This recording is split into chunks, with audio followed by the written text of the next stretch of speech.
नमस्कार, मैं नवीन सिद्धार्थ। अक्सर हम बचपन में महात्मा गांधी की ऐसी तस्वीर देखते थे। ऐसी तस्वीर देखकर हमारे मन में एक दया का भाव आता था, क्योंकि जब भी मैं गांधी की तस्वीर देखता था उनमें एक निर्बल, कमजोर, बुजुर्ग आदमी ही नजर आता। धोती से लिपटा हुआ एक कमजोर शरीर, लाठी के सहारे चलते हुए। इस तस्वीर को देखकर मेरे मन में एक ख्याल आता था, क्या गांधी साल के 12 महीने एक धोती के सहारे गर्मी, ठंडी और बरसात से कैसे बचते होंगे? क्या उन्हें ठंडा महसूस नहीं होता होगा? क्या कभी बारिश में नहीं भीगते होंगे?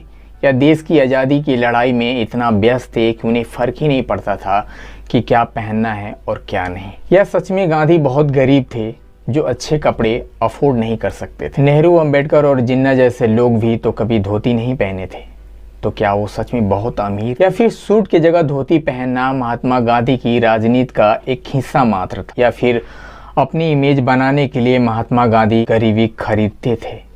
आइए इस वीडियो में जानते हैं कि गांधी सूट बूट की जगह धोती पहनना क्यों शुरू किया।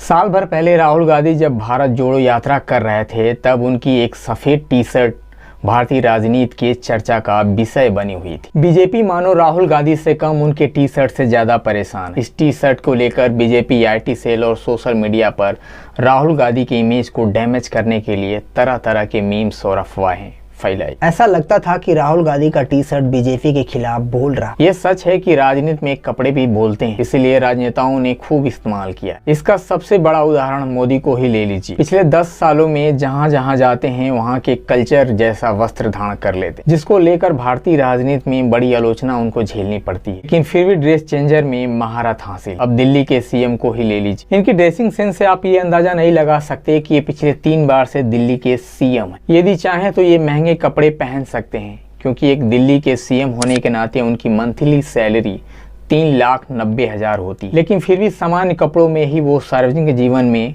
रहते हैं ताकि जनता के बीच एक पॉजिटिव इमेज बनी रहे। दरअसल इन नेताओं के सस्ती और महंगी कपड़ों के पीछे साइकोलॉजिकल पॉलिटिक्स काम करती है। कपड़ों के पीछे एक साइकोलॉजी को समझ। मान लीजिए कि आपके घर 2 लोग आते हैं, एक है जो सूट बूट पहना, दूसरा आपके जैसा सामान्य पैंट शर्ट या धोती कुर्ता या पजामे पहनने वाला नेता आता। ऐसे में आपका 80% चांस है कि आप शर्ट पैंट या धोती कुर्ते वालों को ज़्यादा करीब से बात कर सकते हैं, क्योंकि आपके आसपास धोती कुर्ता पैंट शर्ट वाले व्यक्ति हमेशा दिखाई देते हों, लेकिन टाई सूट वाले व्यक्ति के साथ आप उतना करीबी महसूस नहीं कर पाएंगे। हो सकता है कि आप उससे भयभीत भी हो, क्योंकि आपके आसपास कोट पैंट पहनने वाले लोग बहुत कम ही दिखाई देते हैं। इसलिए गरीबी का लेबल लगाकर अमीर आदमी कपड़े के माध्यम से जनता की सहानुभूति आसानी से बटोर सकता है।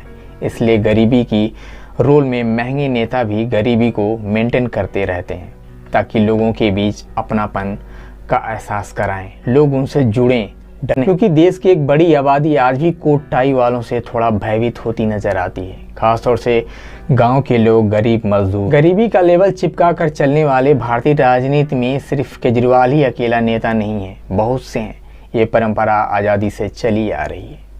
गरीबी का लेवल चिपका कर कभी गांधी भी देश में मशहूर हुआ करते थे। आप अक्सर टीवी अखबारों में गांधी की जो तस्वीर देखे होंगे, उसमें ऐसी तस्वीर कम ही दिखाई दिया होगा जिसमें गांधी कोट टाई पहने हो। अक्सर वो तस्वीरें दिखाया जाता है जिसमें एक धोती से लिपटी हुई हवाई चप्पल के साथ लाठी के सहारे चलते। मैं अक्सर इन तस्वीरों को देखकर यही अंदाज लगाते थे कि गांधी एक बहुत गरीब नेता होंगे, इसलिए नेहरू, अंबेडकर और जिन्ना जैसे कपड़े कभी नहीं पहनते। अक्सर इन 3 नेताओं की तस्वीर हमेशा सूट बूट में ही देखने को मिली हो, जबकि गांधी हमेशा धोती में ही दिखते थे। लेकिन जैसे जैसे मेरी राजनीतिक तात्विकता बढ़ती, गांधी की धोती पहनने के पीछे असली कहानी समझ में आने लगी। लेकिन यहाँ आपको बता दूं कि गांधी गरीब बिल्कुल नहीं थे। भारत के एक रईस घराने से ताल्लुकात रखते थे। उनके पिता अंग्रेज के जमाने में गुजरात के पोरबंदर के दीवान हुआ करते, जबकि लंदन में बैरिस्टर की पढ़ाई भी की थी। आजकल तो 50,000 कमाने वाला भी आदमी अपने बेटे को विदेश नहीं भेज सकता पढ़ाई करने के लिए, जबकि गांधी उस समय 15 साल तक विदेशों में रहे। इसके बावजूद गांधी सूट बूट की जगह धोती चप्पल पहनना शुरू। ऐसे तो गांधी के सूट बूट छोड़कर धोती पहनने के पीछे कई सारी स्टोरी, लेकिन इनमें से एक स्टोरी कहती है कि गांधी जब साउथ अफ्रीका से लौटकर भारत आए, उस वक्त देश में किसानों के साथ ब्रिटिश सरकार द्वारा लगातार शोषण की खबरें जगह जगह से आ रही। इसी बीच बिहार के चंपारण से कुछ किसान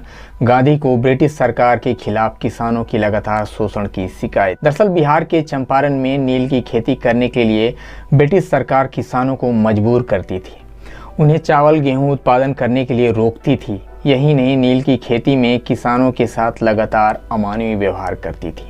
यह अमानवीय व्यवहार ठीक वैसे ही है जैसे 18वीं शताब्दी में अमेरिका और यूरोप में अफ्रीकी दासों के साथ व्यवहार किया जाता था।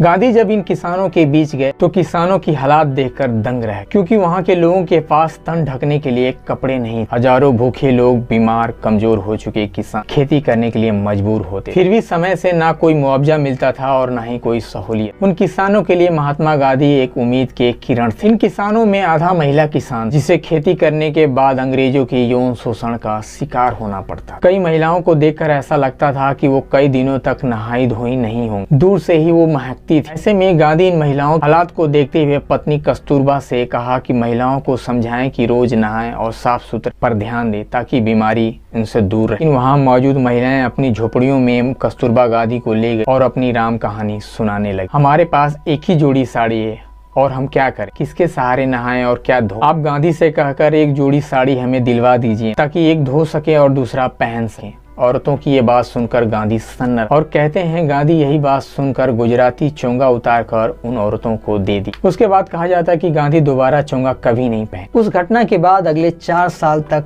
गांधी कपड़ा और अभिव्यक्ति पर खूब प्रयोग किए। इन 4 सालों में भारत के अनेकों जगह पर गए। उसके बाद गांधी को लगा कि भारत में लाखों लोग निर्वस्त्र रहने के लिए मजबूर थे।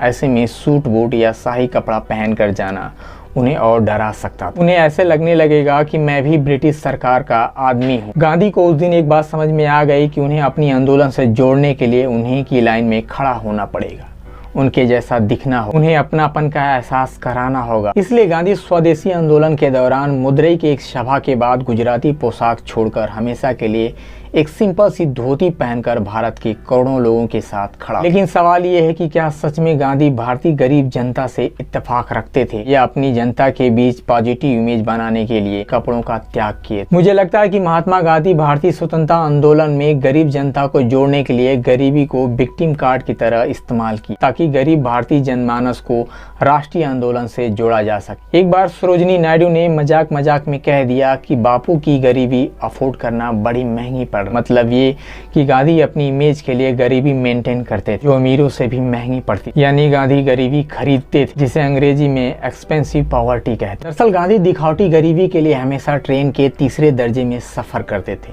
लेकिन ये तीसरे दर्जे पहले दर्जे से कई गुना महंगा पड़ता था।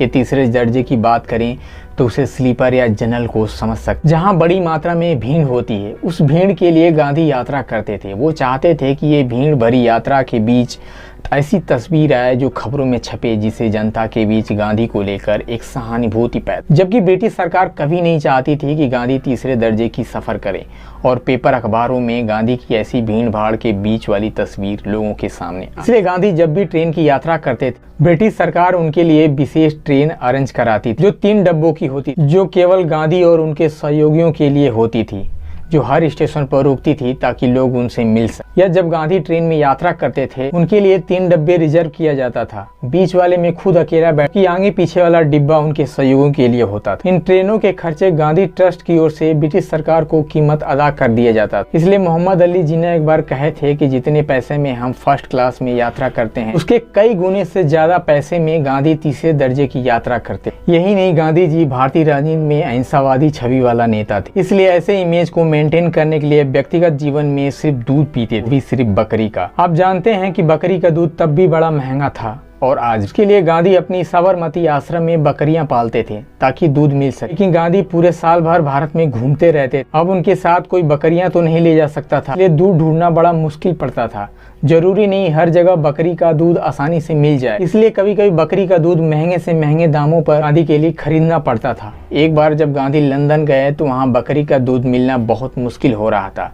बहुत ढूंढने के बाद मिला भी, तो वो भी सोने के भाव। ऐसे में आप सोच सकते हैं कि जब गांधी को दूध ही पीना था तो बकरी का दूध क्यों, गाय भैंस का भी सेवन कर सकते थे। लेकिन गांधी दूध को भी मांसाहारी भोजन मानते थे, इसलिए एक बार तबीयत खराब हुआ, डॉक्टर ने दूध पीने की सलाह दी। जबकि उनकी उम्र के हिसाब से बकरी का दूध पीने को डॉक्टर इंसिस्ट किया, क्योंकि बकरी का दूध पीने से कई बीमारियां यूं ही गायब हो जाती, इसलिए दूध के नाम पर सिर्फ बकरी का दूध ही पीते थे। मशहूर पत्रकार खुशवंत सिंह अपनी किताब में गांधी की बकरियों का जिक्र करते हुए लिखा, गांधी आश्रम में पाली हुई बकरियों को रोज साबुन से नहलाया जाता था, तो बड़ी मात्रा में प्रोटीन खिलाया जाता था, जो कि प्रतिदिन का खर्च लगभग 20 रुपया आता था। आज से 100 साल पहले लोगों के पास ठीक से कपड़े पहनने को नसीब नहीं होता था, तो उस समय गांधी की बकरियों के सेवा में हजारों रुपये महीने का खर्च होते थे। आज से लगभग 100 साल पहले 20 रुपये की कीमत हजारों रुपया होती थी, यानी 100 साल पहले बकरियों की सेवा में एक साल में 7,300 रुपया खर्च होते थे कि गांधी को दूध मिल सके। यदि आप 100 साल पहले 1 रुपये की कीमत की बात करें तो आज के 400 रुपये के बराबर हो, यानी डेली 20 रुपये के हिसाब से आज की कीमत 8,000 प्रतिदिन खर्च हो। जबकि उस समय अम्बेडकर को विदेश पढ़ने के लिए मात्र 11 पाउंड ही मिल पाता था छात्रवृत्ति के रूप में। ऐसे में आप सोचते होंगे कि गांधी के पास इतना पैसा कहाँ से आता होगा। आपको यहाँ जानकारी के लिए बता दूं कि गांधी अपने साथ हमेशा से एक दान पत्र रखते थे, जहाँ जाते सभी से निवेदन करते जो जितना सामर्थ्य है वो आज़ादी के लिए दान दे सकता। और गांधी एक गुजराती होने के नाते उनके कई उद्योगपति उनके अच्छे दोस्त थे, जैसे आज मोदी के दोस्त थे, जो उनको बड़ी मात्रा में चंदा देते थे। गुजराती नेताओं और उद्योगपतियों के बीच की दोस्ती बहुत पुरानी है और गांधी के पास एक खुद का अपना ट्रस्ट था, जो गांधी के नाम पर देश भर से चंदा इकट्ठा करने का काम कर। गांधी के 75वें जन्मदिन पर ट्रस्ट ने 75 लाख चंदा इकट्ठा करने का लक्ष्य, लेकिन उनके जन्मदिन के दिन लगभग 1 करोड़ से ज्यादा चंदा इकट्ठा हो गया। यदि आप उसे सोने के भाव में कीमत लगाएं तो आज 650 करोड़ के आसपास होगा। इससे आप अंदाज़ा लगा सकते हैं कि गांधी गरीब नहीं थे, बल्कि गरीबी का इस्तेमाल कर जनता को अपनी ओर आकर्षित करने के लिए इस्तेमाल करते थे, ताकि देशवासियों को ब्रिटिश सरकार के खिलाफ आंदोलन में शामिल किया जा सके। अगर वीडियो आपको इन्फॉर्मेटिव लगा हो तो प्लीज़ मेरे चैनल को सब्सक्राइब करें और बेल आइकन को दबाएं, हमारी वीडियो आप तक आसानी से सबसे पहले पहुंच सके। धन्यवाद।